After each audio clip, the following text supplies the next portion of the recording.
La loi du 17 janvier 1975 constitue l'aboutissement d'une longue lutte d'émancipation, une lutte féministe ayant permis de reconnaître aux femmes la liberté de disposer de leur corps. Aujourd'hui, 1 an après l'inscription de l'IVG dans notre Constitution et 50 ans après sa légalisation, il importe de raconter la souffrance physique, raconter la souffrance psychologique, raconter la mise au ban des femmes ayant avorté clandestinement. Avec cette proposition de loi, la Nation admet que l'interdiction de l'IVG constituait une atteinte à la santé des femmes, à leur autonomie sexuelle et reproductive, à l'égalité entre les femmes et les hommes, aux droits des femmes et au droit au respect de la vie privée. Elle reconnaît la répression patriarcale exercée sur des centaines de femmes, celles qui ont avorté clandestinement, celles qui en sont mortes, celles qui ont eu le courage de les aider malgré l'interdit.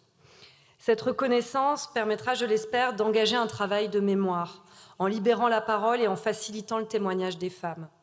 L'expression de cette expérience traumatique reste aujourd'hui encore difficile, tant la douleur et parfois la honte restent prégnantes. En plus de participer à l'écriture de l'histoire du féminisme, cette commission mettra la lumière sur la violence du patriarcat et son impact sur la liberté et le corps des femmes. Rappelons, comme l'a documenté le rapport d'information du 16 septembre 2020 de la délégation de l'Assemblée nationale aux droits des femmes, que ce droit chèrement et durement acquis demeure fragile, de par les attaques, mais aussi par cette question de l'accès, puisque l'accès à l'IVG demeure trop souvent un parcours semé d'entraves, car les infrastructures ne sont pas à la hauteur des besoins dans de trop nombreux départements. J'en profite aussi, et nous avons à le faire trop souvent, à dire combien il nous faut être aux côtés du planning familial et de permettre que les subventions soient à la hauteur.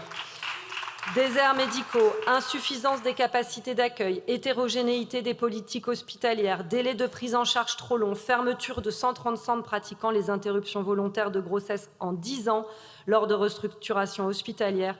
toutes ces défaillances engendrent des inégalités territoriales inacceptables dont les principales victimes sont les femmes, en particulier les plus vulnérables et les plus démunies. Et je vous demande d'y penser au moment du vote sur le PLFSS. Aujourd'hui, garantir l'effectivité du droit à l'IVG nécessite qu'il soit assuré sur l'ensemble du territoire et dans des délais appropriés. Pour cela, il est indispensable de renforcer notre service public de santé, de financer les centres de santé et d'assurer leur présence sur l'ensemble du territoire et de permettre aux associations pas simplement de survivre, mais de pouvoir vivre. L'offre de soins ne peut être inégalement répartie. Chaque hôpital public doit être en mesure d'assurer la prise en charge des IVG et le niveau de qualité et de sécurité des